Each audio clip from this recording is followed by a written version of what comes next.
Life on the Mayflower by Jessica Gunderson.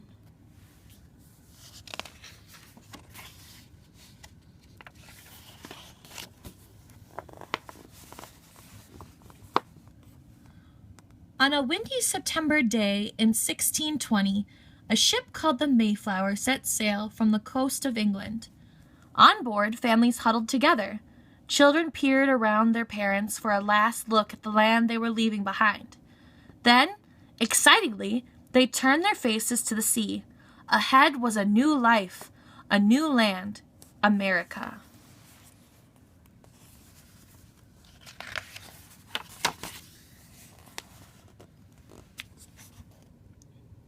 The Mayflower usually carried goods such as wine and cloth, but on this journey, passengers were her cargo.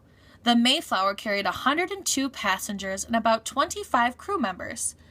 It also held 2 dogs, some goats, chicken, and other animals.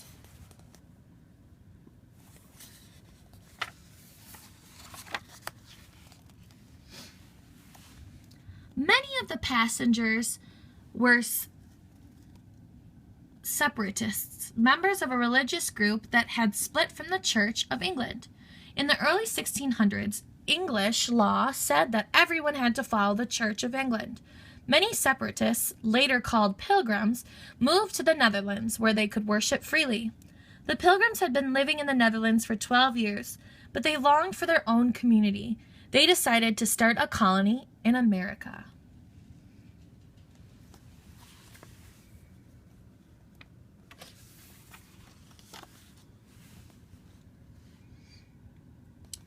The first week at sea, the weather was calm and warm.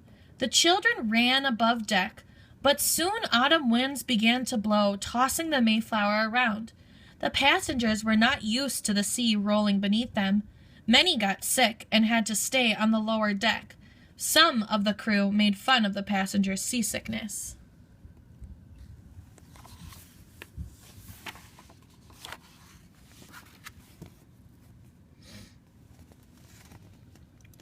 The lower deck became the passengers' home away from home. Animals rode there too. It was dark and damp. The ceiling was so low that many adults could not stand up straight. There were no windows, and lanterns supplied the only light. In the cramped space, children had no room to run. To pass the time, they probably sang or read the Bible. They may have played board games such as Nine Men's Morris, which is like checkers.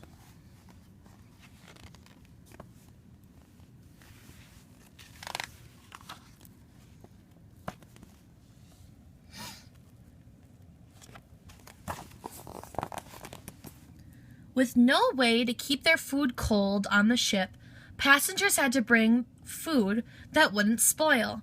They ate salted meat, dried peas, hard biscuits, cheese, and oatmeal. With few places on board to cook, passengers made large kettles of stew for everyone to share.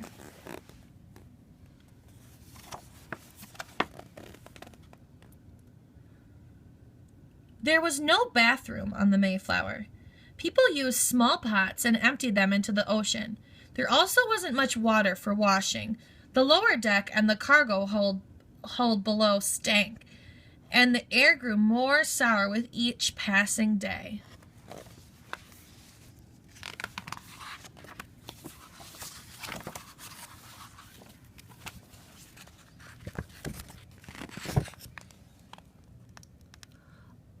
Out in the Atlantic Ocean, storms could be so strong and loud it seemed like the ship would break apart. One night, terrible winds cracked a wooden beam that supported the ship's frame. Without it, the ship could not sail. Everyone worried the ship would have to return to England. Even some crew members thought the Mayflower was doomed. Luckily, one of the passengers had a large iron screw to hold the beam in place. Once fixed, the ship sailed on.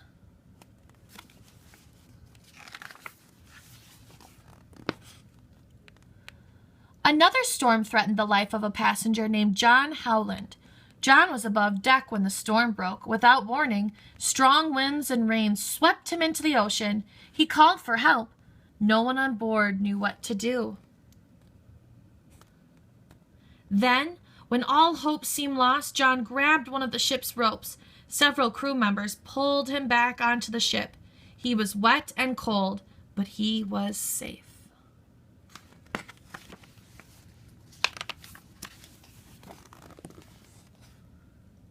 On November 9th, after 65 days at sea, the Mayflower crew spotted land.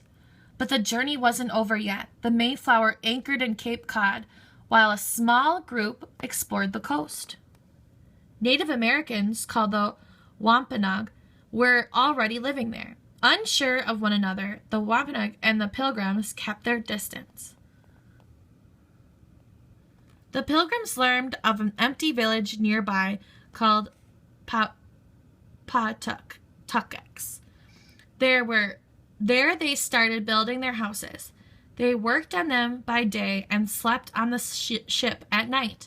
The Pilgrims renamed the village Plymouth.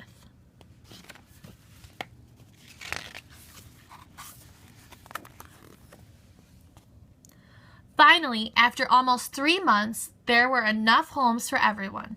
On April 5th, the Mayflower set sail for England, and a new life began in America for her former passengers. Timeline of key dates. On June 1619, the Pilgrims gained permission from the Virginia Company to set up a colony. September 6, 1620, the Mayflower set sail from Plymouth to England. November 9th, 1620, land is sighted. November 11th, 1620, the Mayflower anchors in Cape Cod. The men sign the Mayflower Compact, an agreement between the passengers to set up a new community. December 20th, 1620, the Pilgrims settled in Pawtuckets and renamed it Plymouth. The Wampanoag had lived there until a few years before, when sickness destroyed most of the village. December 23rd, 1620, the Pilgrims began building. March 16th, 1621, an Abenaki Native American from Maine named Samoset walks into the village. He welcomes the settlers in English. He had learned to speak it from traders he'd met. March 22nd, 1621, the Pilgrims sign a peace treaty with the Masonati, a leader of the Wampanoag people. The Wampanoag had lived in the area for thousands of years. April 5th, 1621, the Mayflower returns to England with the crew.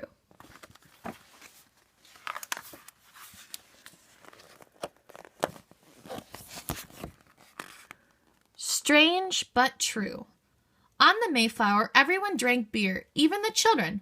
Water was not considered safe to drink. One baby was born on the journey. The baby was named Oceanus. Not all Mayflower passengers were separatists. Some were moving to America to better their lives, not for religious freedom. They were later known as strangers. The English the Mayflower passengers spoke was a bit different than today's English. Instead of saying, "How are you?" a passenger may have said, "Good day," or "What cheer?" Instead of saying goodbye, he or she may have said, "Fare thee well."